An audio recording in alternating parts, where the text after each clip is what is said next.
ಇವತ್ತು ನಾನು ಹೋಗ್ತಾ ಇರೋದು ಬಂದು ಒಳ್ಳೆ ಕಡಕ್ ಗೌಡ್ರ ಮನೆಗೆ. ವೀಡಿಯೋನು ಕೂಡ ಅಷ್ಟೇ ಕಡಕ್ ಆಗಿರುತ್ತೆ. ವೀಡಿಯೋನ ಕೊನೆ ತನಕ ನೋಡಿ ಏನೇನಾಯಿತು ಅಂತ ಹೇಳ್ತೀನಿ. 3 ಜನ ಗಾಡಿ ಹತ್ಕೊಂಡು ಸೀದಾ ತೋಟದ ಕಡೆ ಬಂದ್ವಿ. ಇವತ್ತಿನ ಕೆಲಸ ಬಂದ್ಬಿಟ್ಟು ಟೊಮೊಟೊ ಸಸಿ ಹಾಕೋದಿತ್ತು. ಹೋಗೋಷ್ಟೊತ್ತಿಗೆ ಕರೆಂಟ್ ಕೂಡ ಬಂದಿತ್ತು. ಈ ಥರ ಇದ್ದಿದ್ದು ತೋಟನ ಈ ಥರ ಮಾಡಿದ್ವಿ, ಏನೆಲ್ಲ ಮಾಡಿದ್ವಿ ಅಂತ ಹೇಳ್ತೀನಿ ಕೇಳಿ. 2 ಇಂಚಿನ ಪೈಪ್ನ ಹಿಡಿದು ಸೆಟ್ ಮಾಡ್ಕೊಂಡ್ವಿ. ಪೈಪ್ ಶಾರ್ಟೇಜ್ ಬಂದಿತ್ತು ಅಂತೇಳಿ 10 ಅಡಿ ಪೈಪ್ನ ತೆಗೆದು ಸೀದಾ ಟೀಗೆ ಕನೆಕ್ಷನ್ ಕೊಟ್ವಿ. ಟೋಟಲು 20 ಸಾಲಿಗೆ ಡ್ರಿಪ್ ಏರ್ಬಿಟ್ಟಿದ್ದೀವಿ. ಕೆಲಸ ಈ ಥರ ಬಂದಿದೆ ನೋಡ್ಬೋದು. ಟೊಮೊಟೊ ಸಸಿ ಕೂಡ ಬಂದಿರಲಿಲ್ಲ. ಆ ಗ್ಯಾಪಲ್ಲಿ ಒಂದು ಸೆಲ್ಫಿ ತೆಗೆದ್ವಿ. ಅಷ್ಟೊತ್ತಿಗೆ ಸಂದೀಪನೂ ಕೂಡ ಬಂದ. ಟೋಟಲ್ ಆಗಿ 20 ಕ್ರೇಟ್ ಟೊಮೆಟೊ ಸಸಿಗಳಿದ್ವು. ಎಲ್ಲರೂ ಒಂದೊಂದು ಸಾಲನ್ನ ಹಿಡಿದು ಟೊಮೆಟೊ ಸಸಿಗಳನ್ನ ಹಾಕಿದ್ವಿ. ಫೈನಲ್ ರಿಸಲ್ಟು ಈ ಥರ ಬಂದಿದೆ. ಯಾವ ಥರ ಇದೆ ಅಂತ ಹೇಳಿ ಕಾಮೆಂಟ್ ಮಾಡಿ.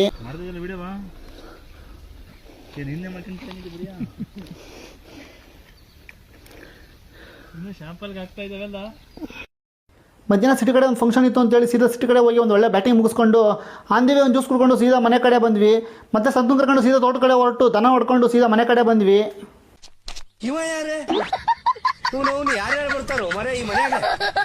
ಸಂಜೆ 5 ಗಂಟೆ ಆಗಿತ್ತು. ಸ್ಕೂಲಿಗೆ ಮೇವೆಲ್ಲ ರೆಡಿ ಮಾಡಿ ಹಾಲು ಕರ್ಕೊಂಡ್ಬಿಟ್ಟು ಸಂತು ನಾನು ಹಾಲು ತಗೊಂಡು ಸೀದಾ ಸಿಟಿ ಕಡೆ ಹೋಗಿ ಡೈರಿಗೆ ಹಾಲು ಹಾಕಿ ಆಂದಿವೆ ಬರ್ಬೇಕಾದ್ರೆ ತಿನ್ಕೊಂಡು ಸೀದಾ ಮನೆ ಕಡೆ ಬಂದ್ವಿ.